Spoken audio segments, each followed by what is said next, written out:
Hi friends, welcome back to our channel XYZ brain.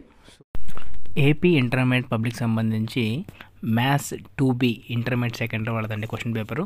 So ఈ question పేపర్ని అయితే బాగా చూసుకోండి. సో ఈ పేపర్ని చూస్తే కనుక మీరు ఎంతవరకు ప్రాక్టీస్ అయినారు, ఎంతవరకు మీ ప్రిపరేషన్ ఉంది అనేది మీకు ఒక ఐడియా వస్తుంది. ప్రతి ఒక్క క్వశ్చన్ లైక్ 2 మార్క్స్ కానీ 4 మార్క్స్ కానీ 7 మార్క్స్ కానీ ప్రతి ఒక్క క్వశ్చన్ని అయితే చెక్ చేసుకోండి, ప్రాక్టీస్ చేయండి. దీంట్లో నుంచి కొన్ని క్వశ్చన్స్ మనం ఎక్స్పెక్ట్ చేయొచ్చు. ఆల్రెడీ మనం పెట్టిన క్వశ్చన్ పేపర్ నుంచి తెలుగులో కొన్ని వచ్చాయనేసి కమెంట్ చేశారు. So I'm very happy for that one. దాంతోపాటు మీరు ఏం చేస్తారంటే ఇక్కడ ఇచ్చిన ప్రతి క్వశ్చన్ని మిస్ చేయకుండా అయితే ప్రాక్టీస్ చేసుకోండి. And my advice is don't think it is a leaked paper. మనకి ఇంటర్మీడియట్ పేపర్లో 80% లీక్ అవ్వవు. Take it as only model paper. దీన్ని ఒక మోడల్ పేపర్గా, ఒక ఫైనల్ టచ్ పేపర్గా మాత్రమే తీసుకోండి.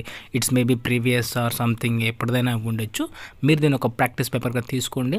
సో దీంట్లో నుంచి మనం తప్పకుండా అయితే కొన్ని క్వశ్చన్స్ అయితే ఎక్స్పెక్ట్ చేయొచ్చు. మొత్తం కాదు కానీ కొన్ని ఎక్స్పెక్ట్ చేయొచ్చు. ఎస్పెషల్లీ 7 మార్క్స్ మీద ఎక్కువ కాన్సన్ట్రేట్ చేయండి. అండ్ 4 మార్క్స్ కుదిరితే 4 మార్క్స్ కూడా బాగా ప్రాక్టీస్ చేయండి. So what ever that solution, మన ప్రాసెస్ కరెక్ట్గా ఉండాలి, చేసే ప్రాసెస్ కరెక్ట్గా ఉండాలి. ఆన్సర్ మన ఫైనల్గా ఏదైనా రాని ఆ వాల్యూస్ ఓకే, బట్ మనం చేసే ప్రజెంటేషన్లో స్టెప్స్ క్లియర్గా ఉంటే ఆటోమేటిక్గా మీకు ఫుల్ మార్క్స్ అయితే పడే ఛాన్స్ అయితే ఉంటుంది. And don't forget to use proper headings. అక్కడ ఏమైతే ఉంటుందో అవన్నీ కరెక్ట్గా యూజ్ చేయండి. అండ్ డెఫినెట్గా అయితే మీకు మంచి మార్కులు వస్తాయి. And please do subscribe for more updates. And thanks for watching my video.